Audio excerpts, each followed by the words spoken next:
Carinyo, però d'on surts tu ara? Nena! Sempre vaig ser mestra en aquesta escola, sempre.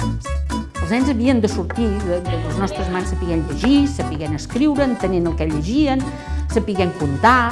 L'escola era una continuació de la vida, llavors. Exacte. Venia molt contenta i amb moltes ganes d'aprendre. I jo també estic molt i molt contenta. Això de ser mestre no es pot explicar, s'ha de viure.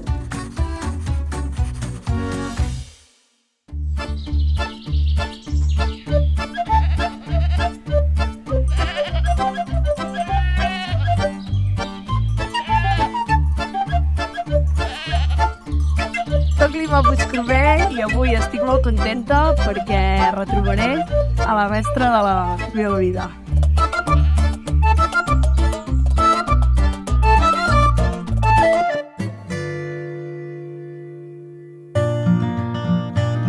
Em vaig fer mestra perquè des de molt joveneta, petita crec, ja era la meva vocació.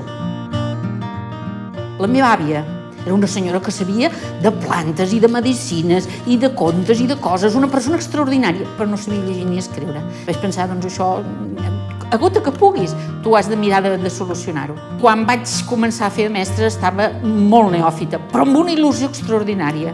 O sigui, jo penso que la meva vocació de mestra l'he tingut de sempre i em donava una alegria i una vivor i unes ganes i una satisfacció de fer coses que no em pensava mai. Per l'escola hagués fet el que no estava escrit.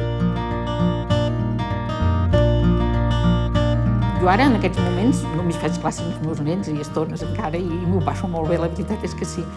Però vull dir, encara a vegades ho trobo a faltar, ho trobo a faltar el fet de que aquell t'explicava això i l'altre i, bueno, en fi.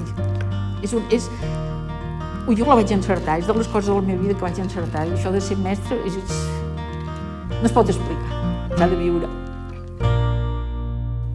Tenim un missatge d'un exalumne teu.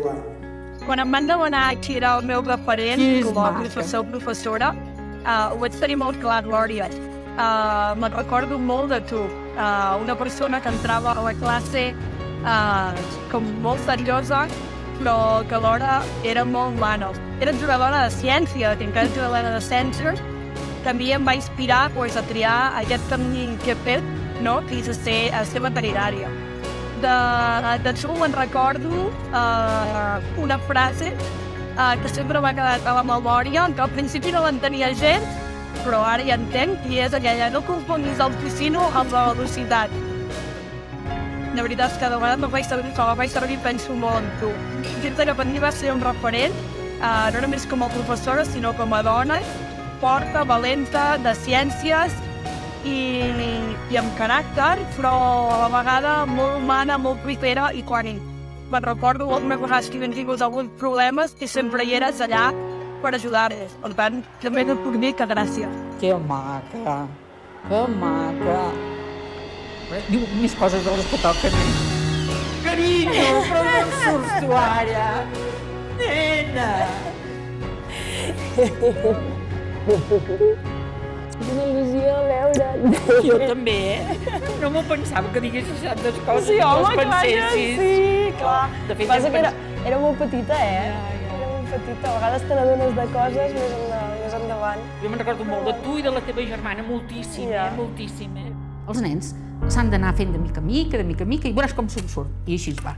Quan em van dir de triar una mestra de la meva vida, això, vaig tenir-ho molt clar des del principi. Què us vam tenir a vosaltres, a 5è i 6è? Jo 6è, amb tu. Sí.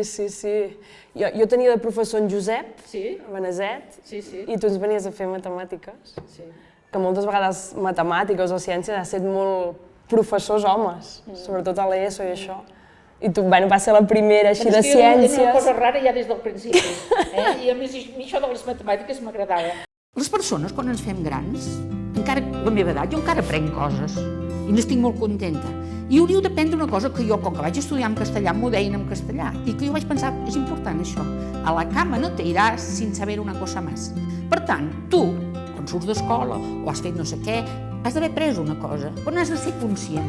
I a la classe això era molt important, que els nens fossin conscients del que anaven aprenent. Em parles amb algú encara de mi o ja... Home, i tant! Sí? Home, i sempre que sento aquella frase, no confonguis el tocino amb la velocitat. O la gimnàsia amb la magnèsia, que ara no es pot dir perquè la magnèsia no saben ni què és. Exacte. Al final és que éreu com uns segons pares aquí.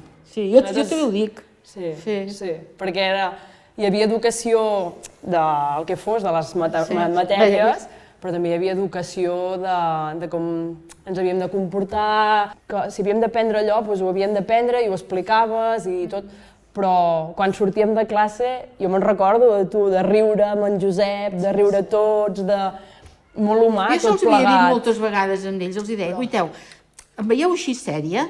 Perquè, a veure, jo el dia de demà el que no vull és que recordeu aquella mestra que vam riure tot el dia, no vam aprendre res. És molt gratificant i t'he dit que jo havia estat molt feliç, però també hi ha moments molt durs, Vull dir, no penses que tots són flors i violes i trobes a vegades amb criatures que ja has fet tot el que has pogut i més i que no se'n surt i que no, i tornem i va, i és important també. Jo ho vaig trobar genial que moltes de vosaltres us dediquéssiu a fer estudis d'aquests. Dones i ciències, dius, ostres, referents, entre cometes, a ESO i això eren homes els que feien ciències. Faig pràctiques a alumnes de ciència, de grau de formació professional, que estudien per ser pagesos, doncs els hi faig pràctiques. Doncs em sembla fantàstic. Sí. I potser la mentalitat que tinc d'allà també és una mica, no? Que marxin amb coneixements, que aprenguin, sobretot que aprenguin coses que els hi serveixin per la vida. Clar que sí. Podria ser una bona professora. Sí? Jo crec que sí, Potser passa que també és com molt vocacional. Suposo que tu ja... No sé, si tenies... I ara et deies, jo vull ser professora. Sí, tota la meva vida. Clar, per això. Sí. I això es nota, El millor d'aquesta feina és veure que les criatures se'n van sortint, el seu ritme en van aprenent, perquè tothom és capaç d'aprendre. I per tant s'ha de tenir prou seny com per anar veient com ho van fent i on estan i apoyar-los perquè se'n vagin sortint.